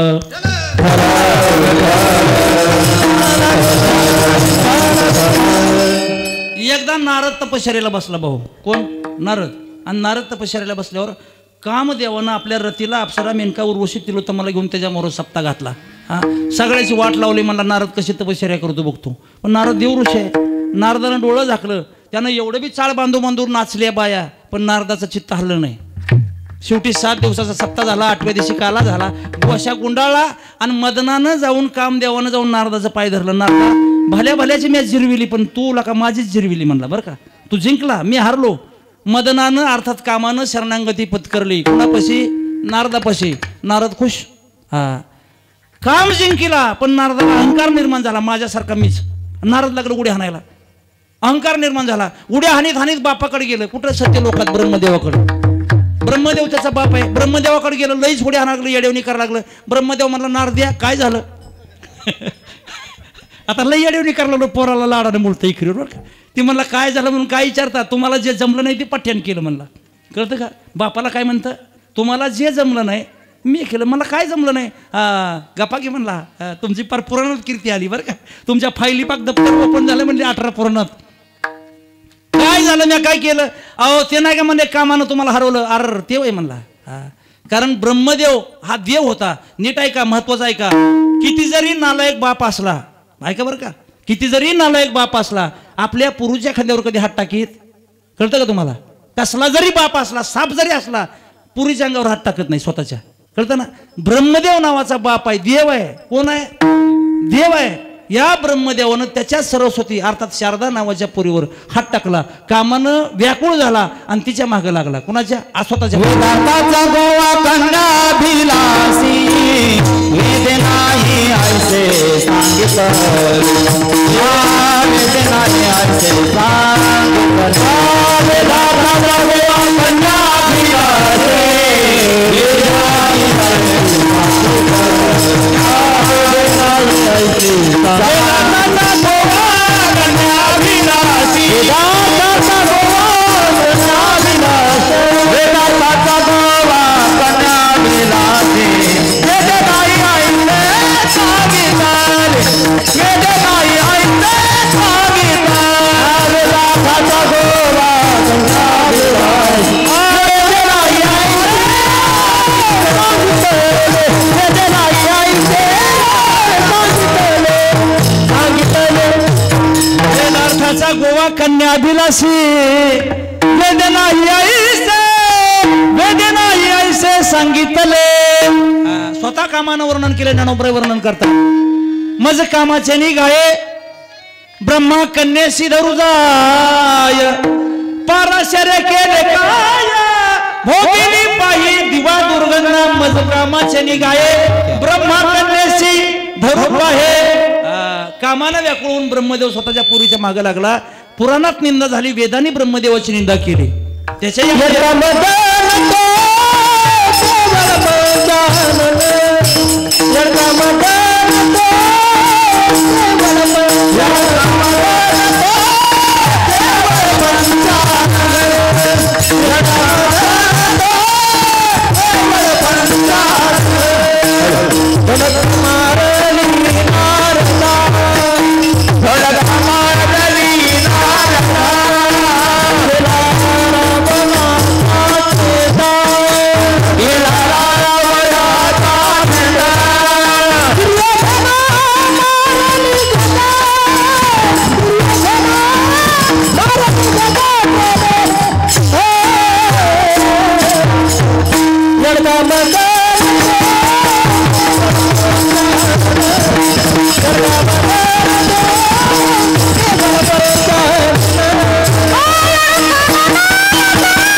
नाथ महाराजांच्या गाथेमध्ये येडका नावाचं प्रकरण आलेलं आहे आणि त्याच्यात सगळी यादी आहे.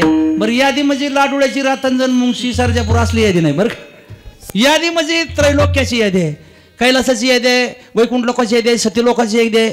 बरं का? त्या यादीमध्ये 1 नंबरला शंभू महादेवाचं नाव आलेलं आहे. हा, धडक मारिली शंकरा केला ब्रह्म याचा माथेरा, इंद्रचंद्र सिद्धरा लाविला जने, भस्मासुर मुकला प्राणासी त्याची गती झाली वालीसी, विश्वामित्रा सारिका ऋषी नाडीला जने, धडक मारिली नारदा दुर्योधना मारिली गदा, रावणाचा चेंदा मेंदा घेतला प्राण, सुखदेवाने ध्यान धरुनी येडका आणला जनार्दनाच्या चरणी बांधिला जेथे, येडका मदन तू केवळ पंचानन विठाला. केला ब्रह्म याचा मात्र, सगळ्या देवाचं मात्र केलं, कुणी कामानं मात्र केलं. ब्रह्मदेवाला नारद सांगायला लागला तुम्हाला जमलं नाही ते मी केलं. ब्रह्मदेव म्हणला पोरानं एक काम चांगलं केलं पण दुसरं भूत मागं लागलं. बरं का? एक काम चांगलं झालं, पडसं गेलं आणि फोकलं आलंय, एवढंच झालंय. पण फोकलं बी गेलं पाहिजे ना, नुसतं पडसं जाऊन का उपयोग आहे? म्हणजे काम जिंकला पण अहंकार निर्माण झाला. नारदावर ब्रह्मदेव रागाला, ए कारट्या, इथं बोंबलायला लागला, उड्या हाणायला लागला, पुढे तरी कुठे जाऊन तोंड उघडू नको, लय मोठेपणा गायला जाशील, पडशील पुन्हा नरकात. नारदावर म्हातारा खवळलं, जाऊ दे म्हणलं, आपलं तरी ह्याला पटतच नाही. आपल्या बदली जळकी सुटली म्हणला ह्याला. बाप जरी असला तर काय करायचं, आपलं मोठेपण ह्याला बघू ना. ह्याला जमलं नाही ती मेकल्यामुळं बाप सुद्धा माझ्यावर जळायला लागला. आता जळत होता वय, पण नारदाला तसं वाटलं, जाऊ दे म्हणलं, ह्याला आपलं कौतुकच नाही. नारद तिथनं निघलं आणि महादेवाकडे गेलं. महादेवाच्या तिथं बी येडवणी करायला लागलं. महादेव म्हणलं, ए अरे झालंय काय म्हणला, इतका येडवणी का उड्या आणायला लागला, काय तुला नाडोळ्याचा सप्ता लागला बरं का, कुठलं भूत अंगात शिरलं, जर काही झालं असलं लागीर फिकीर तर दत्ता महाराज का नेऊन काढतो म्हणली, सांगलं होतं कळतं ना. हा, शंभू महादेव त्याचाच देव आहे. झालं काय येडवणी करायला, तेव्हा नारद त्यालाही खुशीत म्हणला, देवा पट्ट्यानं कामच तसं केलंय म्हणला. छाती पडवायला लागला, तुम्हाला जे जमलं नाही ते मी केलं. आता महादेव म्हणला काय केलं, पठ्यानं काम जिंकला म्हणला. काम जिंकला पण अहंकार लागला ना. शंभू महादेव बी रागाला गेले, निघ म्हणलं इथनं, बाड्या बाड्या बाता करायला लागला म्हणले, हिथं गोड्या आणायला लागला, येडवणी करायला लागला. काम जिंकला म्हणजे काय लय मोठा झाला का म्हणले. हिथं बोंबाला ते बोंबाला, पुढे जाऊन तरी कुठं बोंबलू नको. ब्रह्मदेवानं दाब दिला तसाच महादेवानं दाब दिला. जाऊ दे म्हणला, ही बी त्याचं जिगीर आहे का, ह्याला बी आपल्याबद्दल जळकी सुटली म्हणला, ह्याला जमलं नाही ते केलं, ह्याच्यापेक्षा आपण मोठं झालो, ह्याला बी बरं वाटणं म्हणला. सांगावं कोणाला गड्या, कौतुक कोणच करीना. मग ते डायरेक्ट गेलं वैकुंठात मास्तर, आणि वैकुंठात गेलं तिथं विष्णू त्या शेषशाही निद्रा घेत होता, लक्ष्मी पाय दाबत होती, तिथं बी येड्याने उडी आणायला लागलं. देव उठले आणि नारदाला म्हणले, नारदा लय दिसत आला, लयच खुश दिसतोय, लय आनंदात दिसतोय, काय झालं. काय नाही म्हणला, देवा पठ्ठ्यानं काम जिंकला म्हणला. काम जिंकलं देवानं ओळखलं, ह्यानं काम जिंकला पण अहंकाराची बाधा झाली, अहंकाराचा वारा लागलाय. काय झालंय, अहंकाराचा वारा लागलाय. देव म्हणला ठीक आहे नारदा, नाव कमीवलं म्हणला तू. खरोखर जे ब्रह्मदेवाला जमलं नाही, इंद्राला जमलं नाही, चंद्राला जमलं नाही, ते तुला जमलं, धन्यवाद बरं का, सुखानं राहा. आणि मग कौतुक केल्याबद्दल लईच आनंदानं उडी आणि थुनाडीत नारद निघाला. पण देव म्हणला, ह्याची ऑक्सिजन लेवल आणि जरा बरे आहे बरं का, तवरच ह्याला ॲडमिट केलेलं बरं. आणि लई जर ग्रॅव्हिटी उतरली ऑक्सिजन लेवलची तर पुन्हा रेमडेसिवीर देऊन बी नीट व्हायचं नाही बरं का, आता गोळ्या औषधावर तरी नीट होईल. देव म्हणला ह्याला नीट केलं पाहिजे, आता शिक वारा लागलाय आणि का अहंकार पक्का भिनला नाही, निस्ता वार आहे. मग नीट करायचं म्हणून नारद असा लाडोळे मार्ग वैरागला निघाला. देवानं वाटलाच एक नवीन नगर निर्माण केलं, भागवत पुराणामध्ये कथा आली बरं का. मायावी नगर निर्माण केलं नारदाचा अहंकार घालवण्यासाठी. अहंकाराचा वारा कसा असतो ऐका. वाटला मायावी नगर निर्माण केलं, तिथला राजा आहे शिलनिधी नावाचा राजा, देवच झालाय. नारद घुसला त्या नगरात, नारदाच्या वाटाने पायघड्या टाकल्या आणि डीजे लावून वाजवीत न्याला स्वागत करीत त्या राजानं, नारदाला शिलनिधी राजानं सिंहासनावर नेऊन बसवला. 16 प्रकारचे षोडशोपचारे पूजन केलं आणि पूजन करून या ठिकाणी मग दर्शन घेतलं. आणि मग नारद म्हणला, महाराज पहिल्यांदा तुमच्या नगरीत आलो तरी माझं इतकं जोरात तुम्ही स्वागत केलं. अरे तुम्ही यायचीच वाट बघत होतो म्हणले आम्ही, पण तुमचं आज अचानक का होईना पण आमच्या नगराला पाय लागलं नारदा, आम्ही कृतकृत्य झालो. देव आहे तो आणि शिलनिधी नावाच्या राजाचं रूप घेऊन तो परिवार थाटून तिथं बसलाय, नारदाची विनंती करतोय. एवढ्यामध्ये घरातल्या बाया दर्शनाला बोलवल्या. आता पहिलं राजा म्हणजे बायकाचं काही बंधन नव्हतं, किती बी बायका बरं का. पहिला काळ होता तो, राजाला भरपूर बायका, सगळ्या राजघराण्यातल्या बाया पाया पडायला लागल्या. सगळ्या बायाच्या मागं एक उपोर झालेली मुलगी होती, सगळ्याच्या मागं. तिचं नाव आहे विश्वमोहिनी. काय नाव आहे, तिचं बी रूप देवानंच घेतलंय. कुणी घेतलंय, देवच विश्वमोहिनी झालाय. नारदानं हे पाया पडता पडता मागच्या कडेला विश्वमोहिनी बघितली आणि जशी बघितली तशी नारद म्हणला, बास आता संन्याशी राहण्यात मजा नाही बरं का. का ते पोरगी तशी देखणे, आतापर्यंत तिन्ही तळात फिरलो पण असं लावण्य कधी बघायला मिळालं नाही. आता ही भगवी कपडे टाकून आपलं गृहस्थ आश्रम स्वीकारलेला लगीन करायचं तर हिच्या संगत करायचं. जशी जवळ येईल तशी नारद टाचा उचलू उचलू बघायला लागला बरं का. तसं देव नारदाकडे बघायचा. अडकलं गिराईक, काय झाले, ती विश्वमोहिनी पाया पडाय आली आणि नारदाच्या पायावर डोकं टेकलं की देवानं नारदाला डोचलं. नारदा तुम्ही सगळीकडे सत्याला जात आहे, अरे परभणी, औरंगाबाद, जालना, नांदेड, पर मुंबई, पुणे, कुणीकडे बी फिरता म्हणजे पंढरपूर बरं का. बघा की आमच्या पोरीचं तेवढं लगीन करायचं आहे, नवरदेव बघा. आता मी म्हणायची पाळी होती पण आपण संन्यासी आहे म्हणणार कसं, माणसं तोंडात घालतील ना, कळतं का. मी आहे की म्हणायचं हिथपर्यंत घाईल आलतं कुणाच्या, नारदाच्या. पण ती म्हणला नाही नाही नाही बरं का. आवरलं नारदानं, स्वतःला आवरलं, जरा ब्रेक लावला, रिव्हर्स गेअर टाकला, हिथंच फजिती होईल म्हणला बरं सभेत. नारदानं सांगितलं, राजा आतापर्यंत तिन्ही तळात फिरलो पण तुझ्या पोरीला देखना साजेचा वर मला नजर पडला नाही. पण आपण एक काम करू, परवा दिवशी, आज कोण वार आहे, शुक्रवार आहे, रविवारी म्हणले, रविवारी सकाळी 10ला स्वयंवर ठेवू. उद्या फॅक्स कर, ईमेल कर, जसं पाठवा तसं निरोप पाठव आणि देशोदेशीची राजकुमार बोलवून घे. परवारी रविवारी म्हणले 10 वाजता आणि 10 वाजल्यापासून 3 वाजेपर्यंत स्वयंवराचा टाइम ठेवू. सगळे राजकुमार बोलवू, वळीनं उभा करू आणि सगळ्यात सुंदर वाटेल तिला तुझी मुलगी माळ घालून लग्न करून टाकेल. ह्यानं काही मनात विचार करायचे ते नारदानं केला आणि असा कप्पा काढला. तो देवच होता. ते म्हणला तुम्ही म्हणचाल तसं आतापासून कामाला लागतो. त्यानं सगळ्याला फोन केले. पण नारद तिथनं माघारी आला. पुन्हा वैकुंठात. कुठं आला? पुन्हा वैकुंठात भगवान पंढरीस परमात्म्याकडं. आपण पहिल्यांदा जाताना उड्या आणीत गेलता, आता तोंड बारीक करून गेला. लाचारी. आता काय? आता पहिल्यांदा स्वच्छंद होता, पण आता स्वच्छंद आहे का? देवाकडे मागाय जायचं आहे. भीक मागाय जायचं म्हणजे रुबाब करून चालत नाही. तिथं नम्रता लागते. बारीक तोंड केलं आणि देवानं पाहिजे, अरे नारदा तू आताच गेलताना लाडोळ्याला सप्त्याला, काला झाला काय? माघारी कच काला? नाही देवा म्हणला काला उद्या आहे, पण जरा काम पडलं तुझ्याकडे बरं का. काय काम आहे? काय नाही म्हणले, फक्त परवा दिवशी म्हणजे रविवारी, हो परवा दिवशी सकाळी 8 वाजल्यापासून दुपारी 5 वाजेपर्यंत तुझं हरिरूप मला दे. काय दे? हरिरूप. म्हणला का माझं रूप घेऊन कुणाच्या घरावर टेंबा ठेवतो बरं का? काय तर बाबा टांशील बाबा, काय तसलं काय करू नको उद्योग बरं का. कुणाला फसवितो डुप्लिकेट माझी कापड घालून माझं रूप घेऊन. ते म्हणला देवा तसं काय तुझ्याकडे बोबा ठेवू देणार नाही, फक्त माझ्यासाठी नातासाठी म्हणून तेवढं कर. दिलं म्हणलं. ये परवा दिवशी 2 दिवस नारद झोपला नाही. 2 दिवस नारद झोपलाच नाही. दिवस रात्र विश्व मोहिनीसंग लग्न केल्यावर काय काय करीन 20 वर्षाची पुढची स्वप्न रंगवली बरं का. आता इकडे लय उकडायला लागलं, म्हणला महाबळेश्वरला जाईन. कळतं का? थंड हवेचं ठिकाण आहे. आणि तमकं होईल तमकं होईल, मला लेकरं होणार, मी चौकात सप्त्याला जाणार, पोरग मला बोलवायणार, पप्पा काय मम्मीने घरला बोलवले, भाकरी केले जेवायच्याला. म्हणजे असं 2 दिवस नुसतं स्वप्नच बघत होता. कोण? संन्यास आहे तो राव बरं का, ब्रह्मसन्यास आहे, साधा संन्यास नाही. पण नारदानं 2 दिवसामध्ये पुढच्या 20 वर्षाची स्वप्न रंगवली. पुढच्या 20 वर्ष काय करीन. तिसऱ्या दिवशी रविवार उजळला. सकाळी 7लाच नारद वैकुंठात हजर. देव म्हणला का आंघोळ तर करू दे बरं का. सकाळीच पारस तोंड बघायला उरका म्हणला देवा, 8 लवकर वाजतील. 1-1 तास 1-1 मिनिट त्याला दिवसासारखा वाटायला लागला. कधी एकदा 8 वाजते आणि कधी मी हरिरूप घेतो, कधी विश्वमोहिनी मला माळ घालते असं त्याला वाटायचं. 8 वाजल्या देवाचं दर्शन घेतलं. देव म्हणला काय पाहिजे? म्हणला तुझं हरिरूप. कोणचं रूप? ज्या रूपावर गोपिका रममान झाल्या. 10वे रूप माझं गोपिका रमना ठेवू दे चरणावरी माथा. हरिरूप दे, हरिरूप दे म्हणल्यावर देवानं त्याच्या डोक्यावर हात ठेवलं आणि देवानं स्वतःचं रूप त्याला दिलं. पण देव चतुराचा शिरोमणी आहे. चतुरा तो शिरोमणी. हुशार माणसाच्या टोळीचा मुकोदम देव आहे. आपल्या गावात किती जरी शाना असला तर शाण्याचा बाप तो देव आहे. नारद शान पण करायला गेला, पण नारदाचा तर आज आहे बरं का. कोण आहे?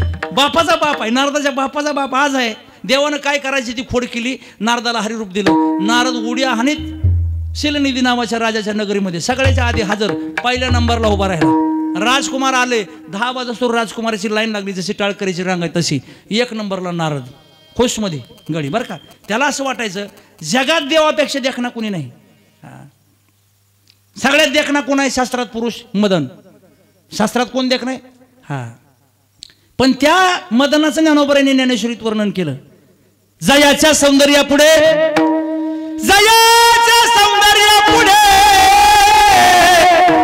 लक्ष्मी बोलून निघाली दे, मदन पोटाले बापुडे येरती कोण रावरंक. जयाच्या सौंदर्यापुढे लक्ष्मी बोलून निघाली वेडे, मदन पोटाले बापुडे. असला मदन जगात देखना ती मेला आणि कृष्णाच्या पोटी प्रधुन म्हणून जन्माला आला. मग कोण देखणं असेल? देवच देखणं आहे. मग नारदाने विचार केला देवाचं रूप आपल्याला मिळालं, आपण सगळ्या टाळखऱ्यात म्हणजे सगळ्या राजकुमारात देखणा होणार आणि आपल्याला ही विश्वमोहिनी माळ घालणार आणि आपण लग्न करून मोकळा झालो बरं का. असा विचार नारदाने केला होता आणि हरीचं रूप घेऊन गेला. विश्वमोहिनी 10 वाजता माळ घेऊन आली. पहिल्यांदा नारदापाशी गेली. नारदाला बघितलं, हसली, खाली मान घातली आणि पुढे गेली. जशी पुढे गेली नारद म्हणला आता कस काय गेली? नाही म्हणलं काय लोकांना सवय असते बाजार फिरून पुन्हा पहिल्या ठिकाणी यायचं बरं का. कुठं स्वस्त आहे कुठं महाग आहे, काय घेताना वस्तू फिरून या. माणसं म्हणते कुठं बी विचारा, आपल्यापेक्षा स्वस्त दिलं तर तिकडे घ्या, नाही तर या महागारी इकडं. तिला वाटलं नारदाला सगळ्याचे तोंड बघून पुन्हा महागारी येईल. कुठली महागारी ती अशी माळ घारी घेऊन फिरत गेली. तिकडल्या कडाला देवच उभा होता एका राजकुमाराच्या रूपात. त्याचाच माळ घातली हातात हात ओढून गेली तिकडंच. नारद वैतागले की आता हरीचं रूप घेऊन तर काय उपयोग झाला? जगात सगळ्यात देखणं हरी आणि हरीला सोडून जर ही बाई दुसऱ्याला माळ घालते म्हणल्यावर हरीचं काय राहिलं? त्यानं शेजाऱ्याच्याला चिमटा घेतला. म्हणलं काय रे काय मी देखना दिसत नाही, देखना दिसतो मला माकडावनी तोंडाच्या. तोंड बघ आरशात बघ म्हणला पाण्यात, तेव्हा आरशाची बी सोय नाही, पाण्याचं तर बघ होतं. माकड तोंड्या म्हणला हिथं स्वयंवराला आला, तोंड आहे का नीट तुझं बघ म्हणला पाण्यात जाऊन. देवानं अशी खोड केली ती, नरड्यापासून खाली देवाचं दिलं बरं, आणि वर माकडाचं तोंड दिलं नरदाला. चतुरात शिरोमणी आज आहे त्याचा तोंड कशाचं दिलं. मग खालचं किती जरी देखणं असलं, वरच्याला माळ घालील का खालच्याला माळ घालील, काय करायचं. खालचं देखणं असून तोंड माकडाचं बरं का. नाक बसलं सगळी केस असं तोंड मोर, आणि असल्या तोंडाचा नारद. आणि मग नारद हळूच गेला, त्यानं ते पाण्याचं तबक होतं, ते पाण्याच्या तबकात बघितलं ना अशी तळपायची शिर हल्ली म्हणता, मस्तकापर्यंत मुंग्या गेल्या. लाका लाका म्हणला देव. लोक म्हणत होती तीच बरोबर आहे, आत काळा आणि बाहेर बी काळा, ठाईचा जी काळा अनादी असा काळा होय म्हणला तो. असा चाळा केला माझ्या बरोबर. काळ्या रंगाला नाव ठेवायचं नाही, आपला कलर देवाचा आहे बरं का. आपण देवाच्या कलरचे आहे. आपला कलर गेला तर पैसा परत आहे बरं. कुठेही जाऊ द्या कलर जाणार नाही. विठाला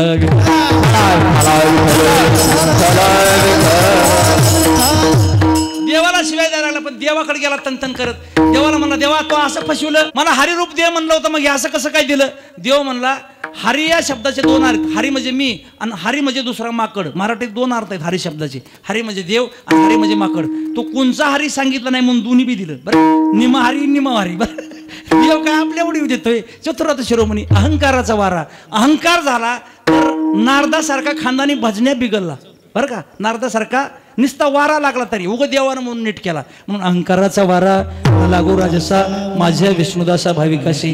आणि नामदेव महाराज म्हणले देवा त्या सगळ्यांचं कल्याण कर. नामा म्हणताया सावे कल्याण, नामा म्हणताया सावे कल्याण, नामा म्हणताया सावे कल्याण, नामा म्हणताया सावे कल्याण, नामा म्हणताया सावे कल्याण, नामा म्हणताया सावे कल्याण, नामा म्हणताया सावे कल्याण, नामा म्हणताया सावे कल्याण.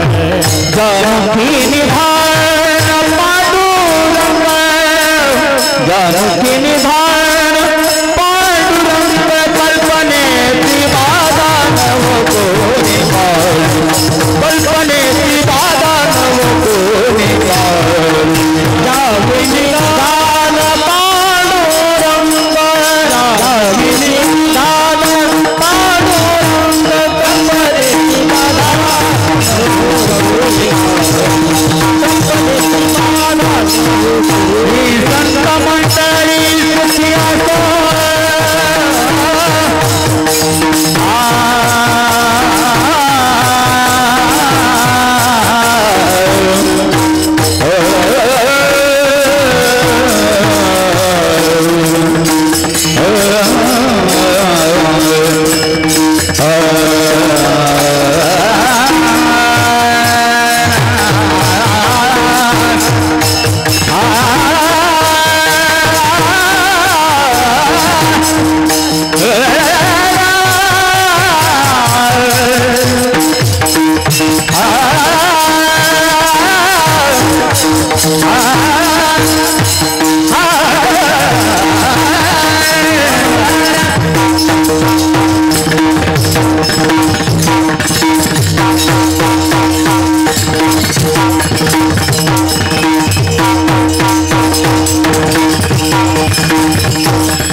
क्या बात.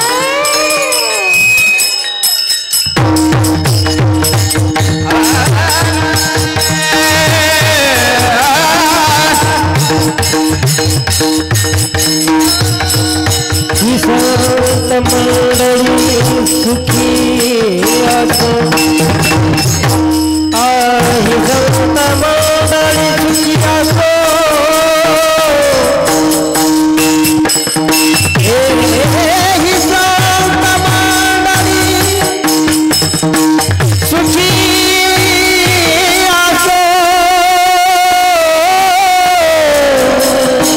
ही संत मंडळी सुखी असो.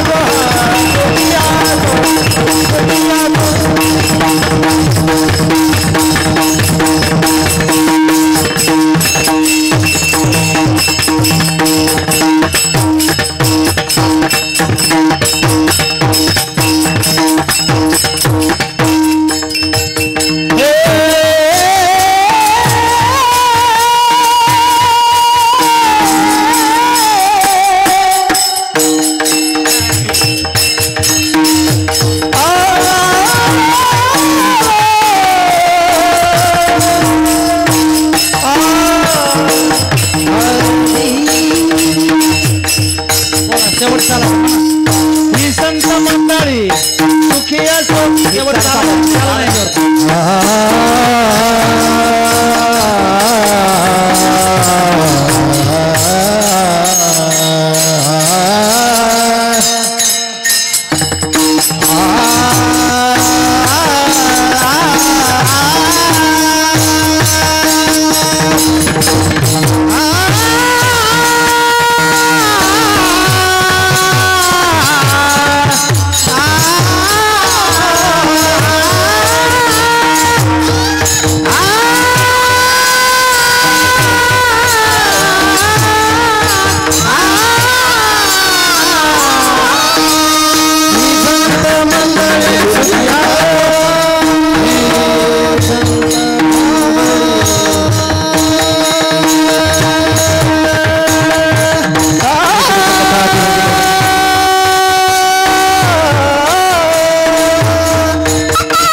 दुखायला लागला.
नामामने तया सावे कल्याण. नामदेव महाराजांनी शेवटच्या चरणात त्यांचं कल्याण कर असं भगवंताला मागितले. काय मागितलं? कुणाचं कल्याण? ज्यामुखी निधान, जे जे तुझं नाव श्रद्धेनं घेतील त्या सगळ्यांचं कल्याण कर असं नामदेव महाराजाचं सुरेख मागणं आहे.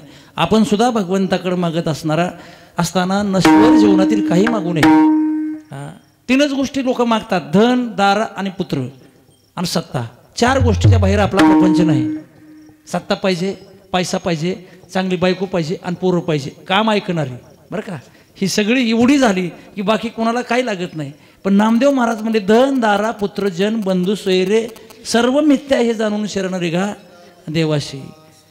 बाबा हे सगळं डुप्लिकेट आहे, सगळं खोटं आहे आणि खरं आहे ते मागा. खरं काय? देवाचं आहे.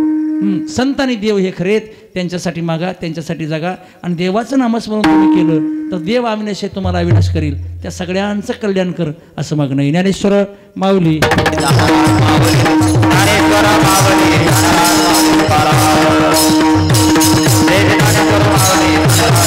तुकाराम तुकाराम तुकाराम तुकाराम तुकाराम तुकाराम तुकाराम तुकाराम तुकाराम तुकाराम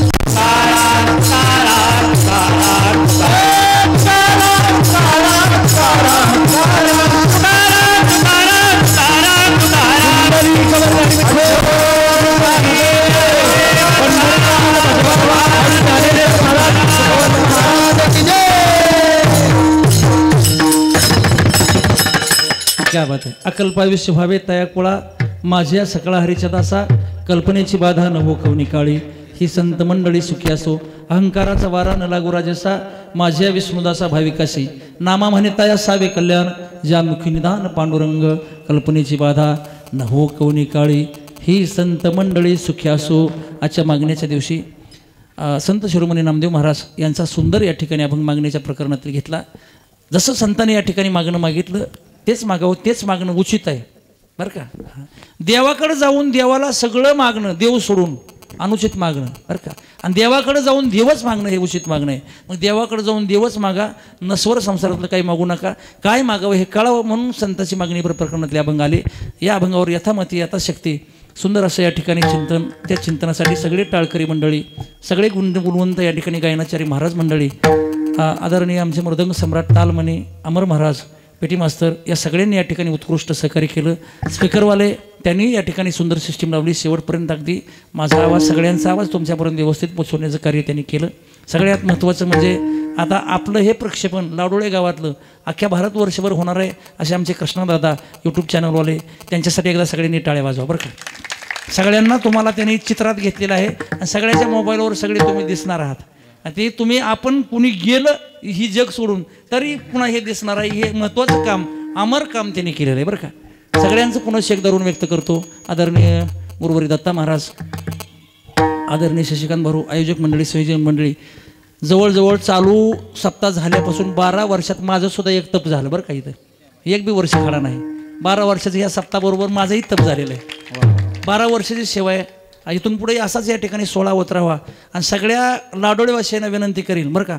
अमर महाराज आपल्या गावात 12 वर्ष त्यानंही सेवा केली. भांडणं करून करून मध्ये बी राहिलाच बरं का. असं बारीक आणली गेली, बाकीचे आले गेले, पण आता त्याचं एक तप पूर्ण झालं आहे. चांगला मास्तर झाला आहे.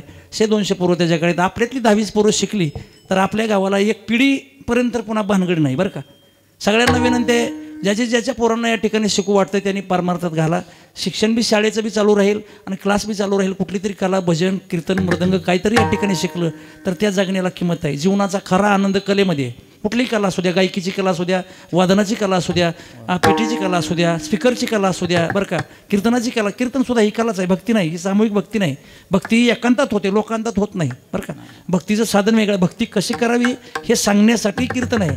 कीर्तन ही भक्ती नाही, सामूहिक उपासना आहे. भक्ती करायसाठी एकांतात जाऊन जपच करावा लागतो, त्याच्यापेक्षा पर्याय म्हणून सगळ्यांना विनंती राहील, ज्यांची पोरं लहान आहेत, 5वीच्या पुढची आहेत, 10वीच्या आतले आहेत, अशी पोरं जर 1-2 वर्ष शिकवली तर त्यांना या ठिकाणी ह्या परमार्थिक क्षेत्राची आवड निर्माण होईल आणि कलाही शिकतील. तरी या ठिकाणी सगळ्यांना विनंती आहे, घरागणेश एखादं पोरगं तरी वारकरी व्हावं अशी अपेक्षा ठेवा बरं का. नाहीतर आधीच आमच्या कोरोनात निम्यानं वारकरी पंक्चर झाले. बऱ्याच महाराजांनी माळा खाल्ल्या कोरोनात. बघता काय माझ्याकडे आहे ना. डॉक्टरांनी सांगितलं वाचतच नाही अंडी खाल्ल्याशिवाय. गेले अंडी खाऊन बी गेलेच, राहिले नाहीत बरं का. परिस्थिती अशी आहे. खाल्ली काय नाही खाल्ली काय असं भाग होऊ नये, पण या ठिकाणी असं झालेलं आहे. घरागणेश एक वाळकरी असला कुटुंब शांत राहील, सुखी राहील, एवढीच अपेक्षा आहे. नामदेवरांनी जरी मागणी केली तशी तुम्ही आम्ही या ठिकाणी मागणी करावी, याच्यापेक्षा काही मागू नये. बोलता बोलता माझ्याकडून काही कमी जास्त झाला असेल किंबहुना तुमचे केले धर्मकीर्तनीय सिद्धी नेले महत्वाचे पायाच्या प्रसादे काही बोललो न दे मज क्षमा करणे संती नोहे अंगभूतयुक्ती नोहे या उपदेश तुमचे बडबडले विशेष तुमच्या कृपेचे पोसणे जन्म Ah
कल्पने